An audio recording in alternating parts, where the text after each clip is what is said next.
Capítulo 12.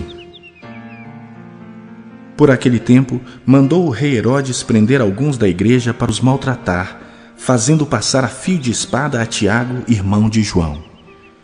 Vendo ser isto agradável aos judeus, prosseguiu prendendo também a Pedro. E eram os dias dos pães asmos.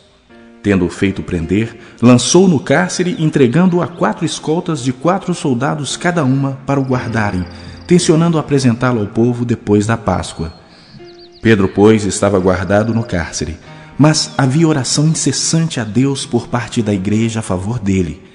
Quando Herodes estava para apresentá-lo naquela mesma noite, Pedro dormia entre 2 soldados, acorrentado com 2 cadeias, e sentinelas à porta guardavam o cárcere. Eis, porém, que sobreveio um anjo do Senhor, e uma luz iluminou a prisão. E tocando ele o lado de Pedro, o despertou, dizendo: "Levanta-te depressa."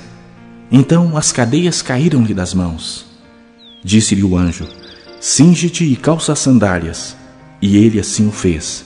Disse-lhe mais: "Põe a capa e segue-me." Então, saindo, o seguia, não sabendo que era real o que se fazia por meio do anjo. Parecia-lhe antes uma visão. Depois de terem passado a primeira e a segunda sentinela, chegaram ao portão de ferro que dava para a cidade, o qual se lhes abriu automaticamente. E saindo, enveredaram por uma rua e logo adiante o anjo se apartou dele. Então Pedro, caindo em si, disse: "Agora sei verdadeiramente que o Senhor enviou o seu anjo e me livrou da mão de Herodes e de toda a expectativa do povo judaico."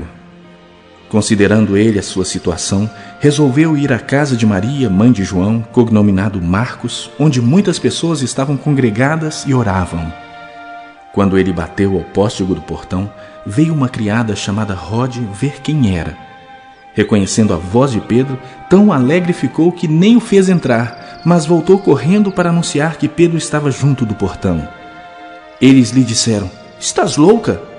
Ela, porém, persistia em afirmar que assim era.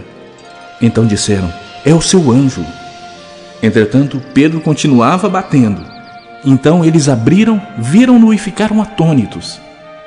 Ele, porém, fazendo-lhe sinal com a mão para que se calassem, contou-lhes como o Senhor o tirara da prisão e acrescentou: "Anunciai isto a Tiago e aos irmãos."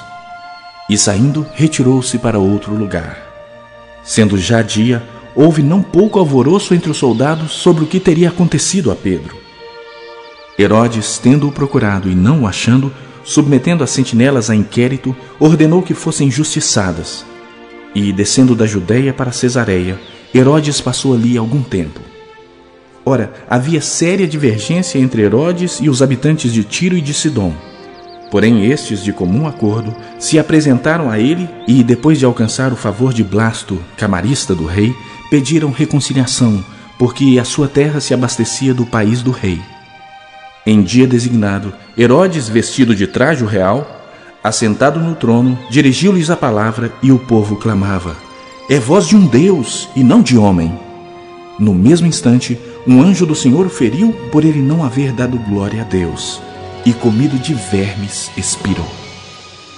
Entretanto, a palavra do Senhor crescia e se multiplicava. Barnabé e Saulo, cumprida a sua missão, voltaram de Jerusalém, levando também consigo a João, apelidado Marcos.